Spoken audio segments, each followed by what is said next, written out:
Hey there, good morning, and welcome to Prog Monster. My name is Murph, and I am the host of this show, a show dedicated to progressive rock, hard rock, heavy metal, and other forms of rock music and genre.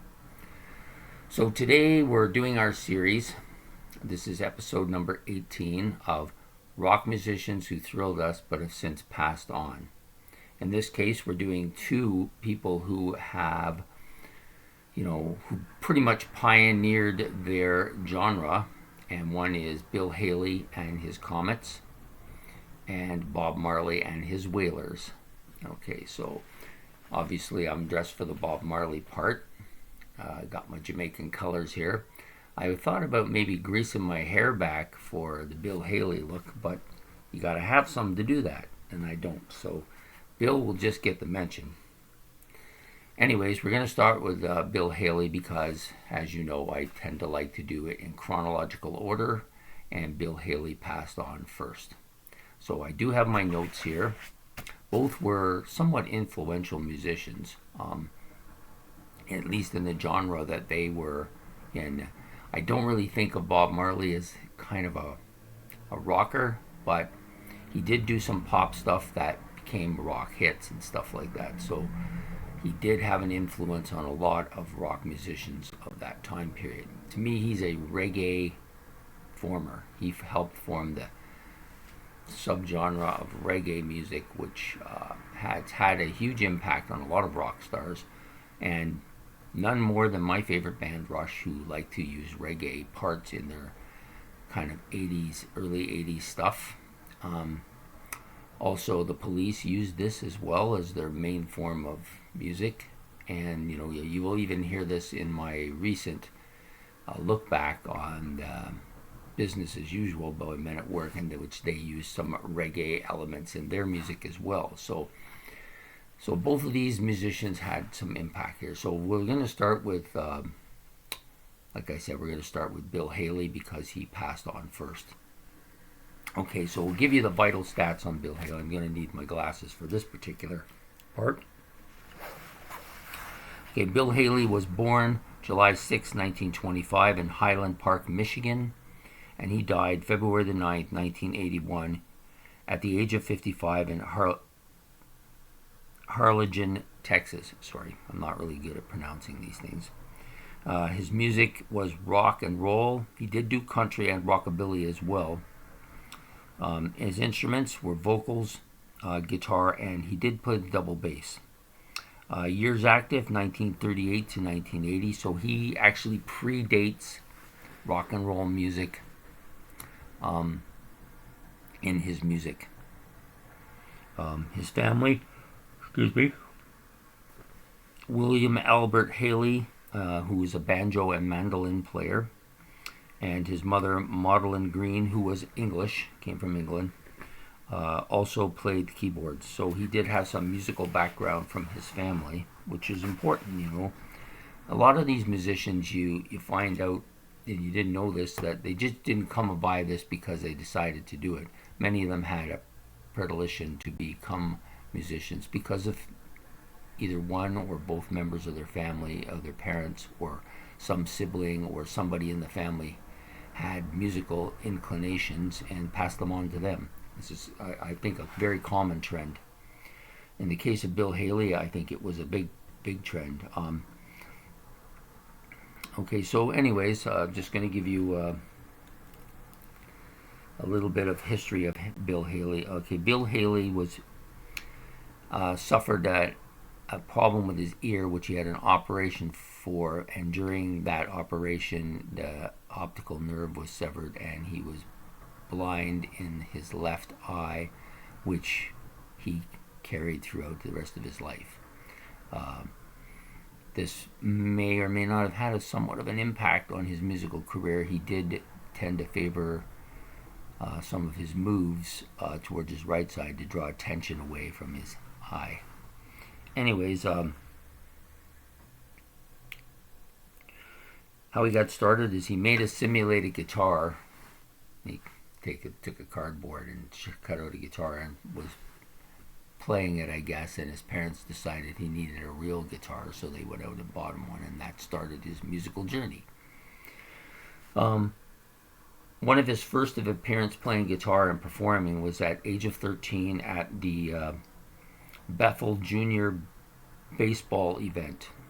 So, like so many of us today, we have sporting events or personal events that we get musicians to play at. That's where he got his start at. And one of his final appearances on guitar, he also played some country music at different festivals doing yodeling and became known as the Silver Yodeler. Silver Yodeler by Bill Haley, the cowboy singer. So, he got his kind of musical start in country western music, which is what it was called back then. And so that's where he got his musical start. Then we go to, he released his first rock and roll hit in 1952 called Crazy Man Crazy. And it did reasonably well. It went to, it was the first number one hit, I believe. It was his first rock hit. Whether it was actually first or not, I'm not sure. His first number one hit, I'm pretty sure it was Rock Around the Clock, which was released and did fairly well initially, but then was re-released later and became a number one chart topper. And then he started getting some airplay in England as well. And then he since released, after that, they released another number one hit called Shake, Rattle, and Roll, which I'm sure many of you have heard. And then he did his See You Later, Alligator, which was a really big hit for them as well. So he had 2 or 3 fairly big hits. He wasn't just a one-hit wonder. Maybe a one-hit wonder wouldn't have put rock music on the map, but he was considered the pioneer of this genre and put this on the map. And these were 3 big songs in the 50s, and a lot of bands were starting to take shape in this genre. Sorry, I'm just trying to read something. I guess I should put my glasses on here. Yeah, he made the first rock song to enter the English charts as a rock song. He was the first one to do that. There was other stuff on the charts, of course. They had big band music and all kinds of different stuff that was going on. This kind of put the rock genre at the top of the wave of music coming and kind of replaced it as the most popular music.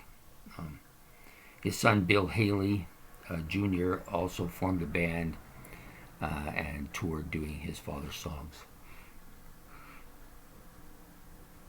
Sorry, I don't know why I'm yawning today. I shouldn't be tired, but I am. He was diagnosed in 1980 with a brain tumor, and continued to tour, but he died of natural causes. They feel it was a heart attack in 1981. Probably brought on by having a brain tumor. I'm sure it was. So, my feelings about Bill Haley is my first introduction to Bill Haley occurred in the 1970s, probably in 1975, 76, from the TV show Happy Days. Many of you watched that and know that that was their theme song.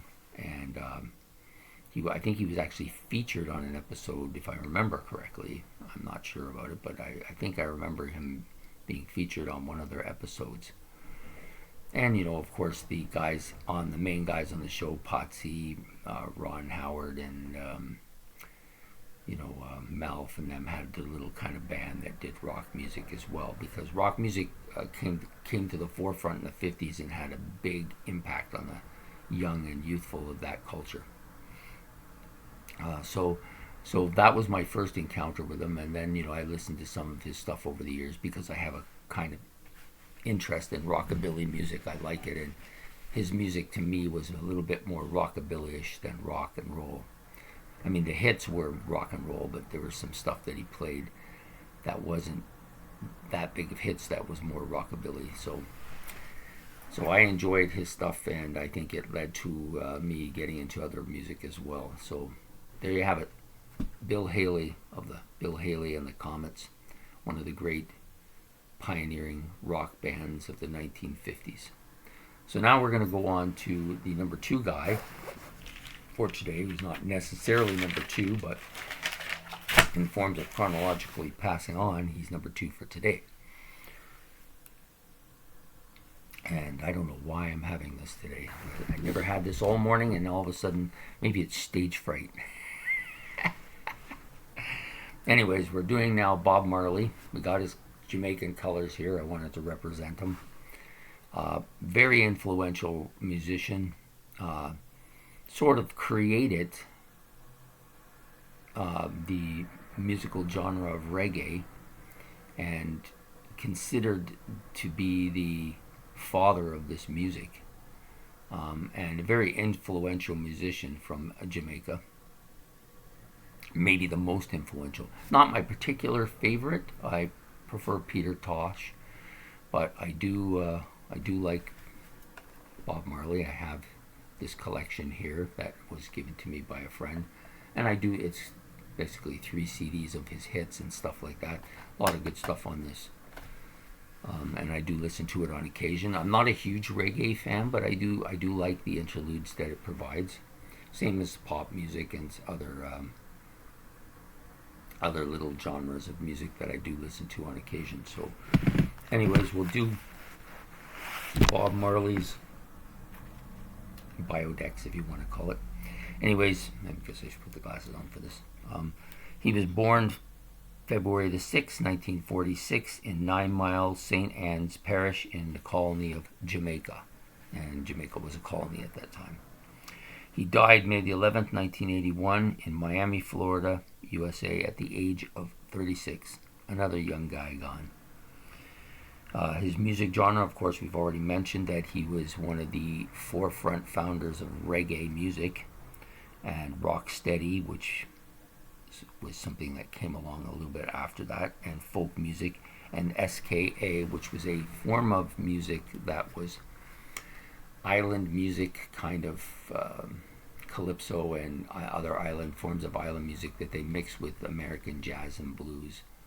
And so it had this label of SKA. This is my understanding of it. You know, if I'm getting it wrong or mixing it up or not understanding it correctly, please correct me, because I want to get it right.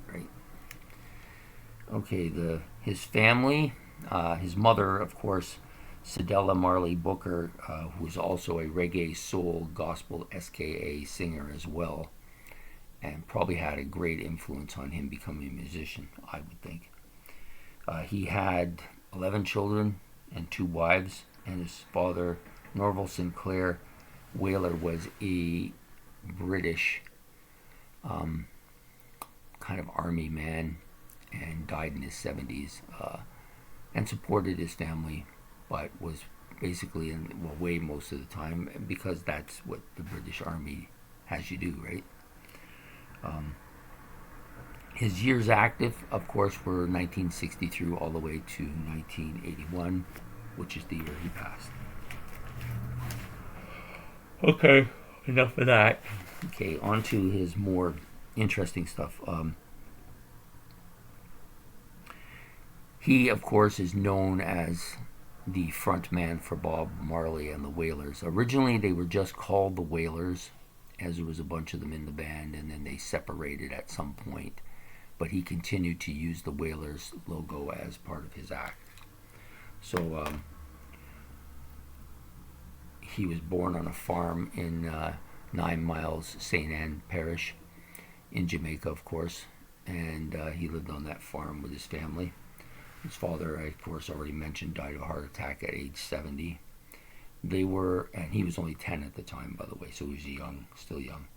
And they were known as, he formed a band with a group with another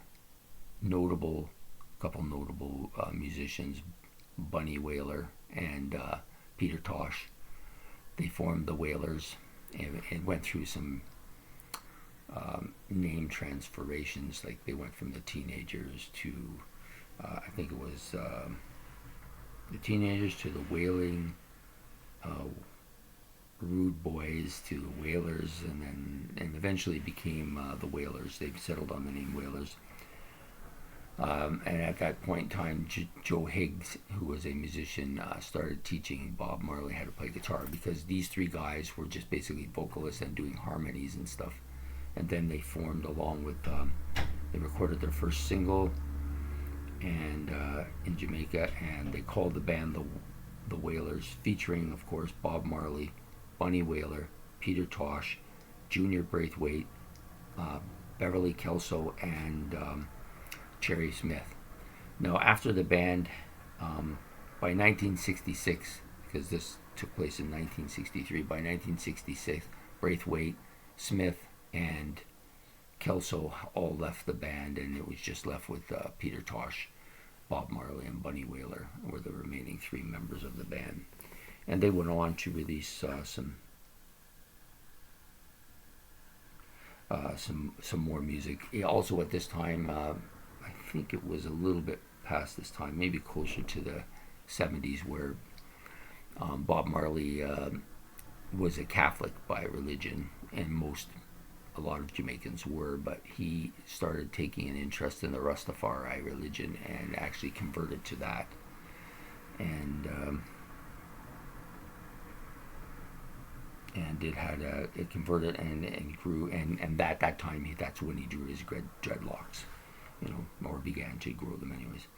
In 1969, he began to start to be part of this formation of the reggae music, which wasn't completely popular with the locals at first. It took a while for that to take off. In 72, 73, they moved to Island Records and released a couple of albums, one of which had I Shot the Sheriff on, which then was covered by Eric Clapton, and that's the beginning of his impact on rock music.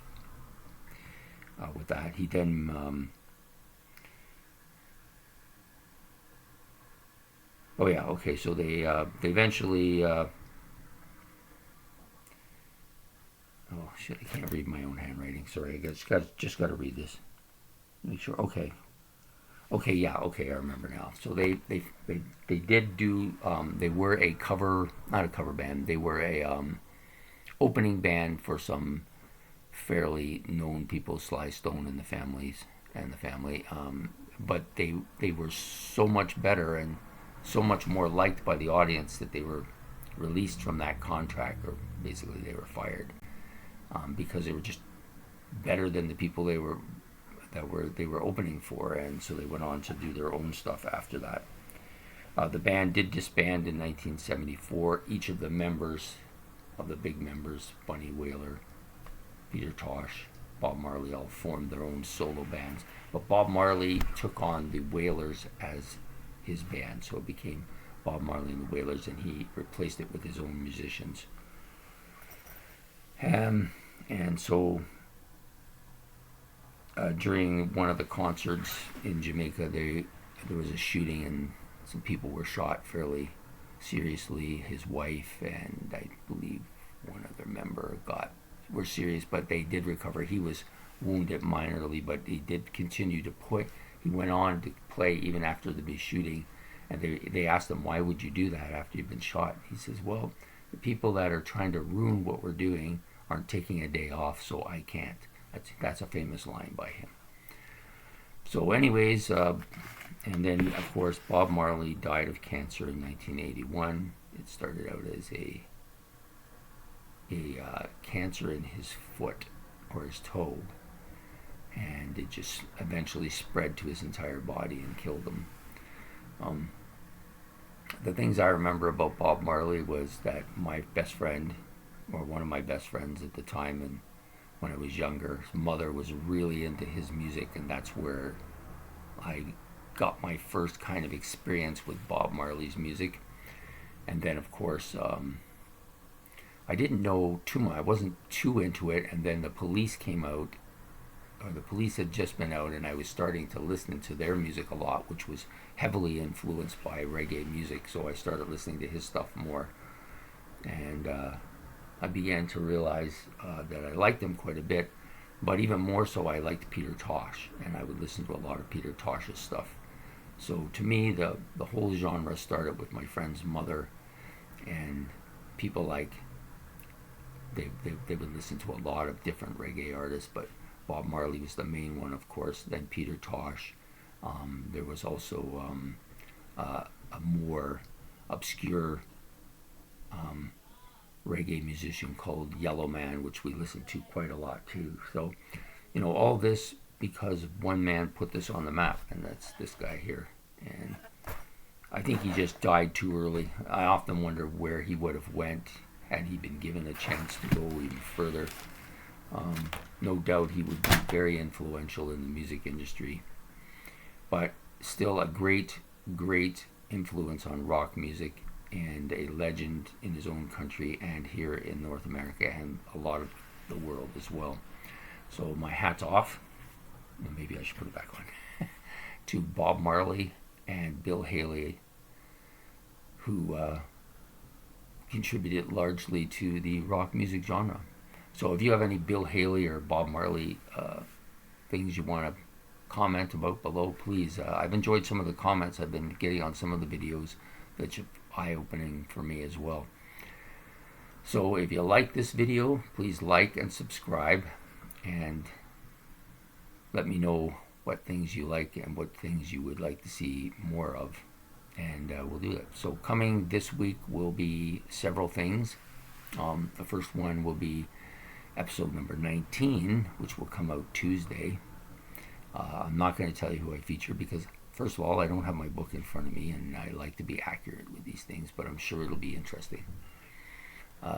And also Monday night, we'll be having a Monday night look back, which we normally do every Monday night. And this week's album will be In Rock by Deep Purple. So I hope you will enjoy that. Also coming out this week on Wednesday, we'll be doing a top 10 list. I was going to do an epic 3-parter, but I think I need a little bit more time to prepare that. So before we do that, we're going to do this top 10 woodwind or brass instruments featured by musicians in rock music. And I have a list of people that I'm going to, who are my top 10 favorites, who do play one or those groups of instruments or one instrument from those groups. And we'll be doing that Wednesday night. Friday night is going to be a live.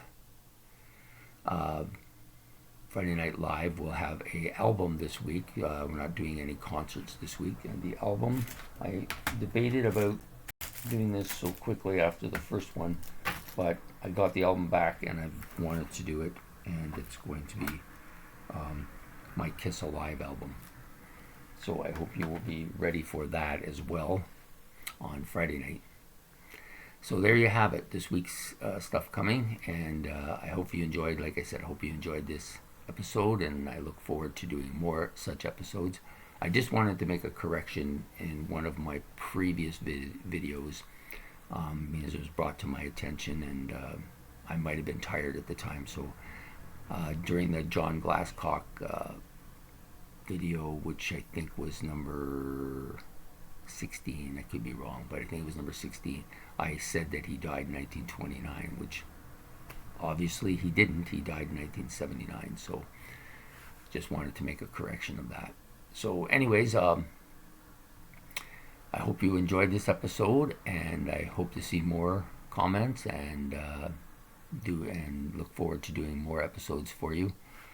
So from Prog Monster, you have a great day, and we'll see you later. Bye.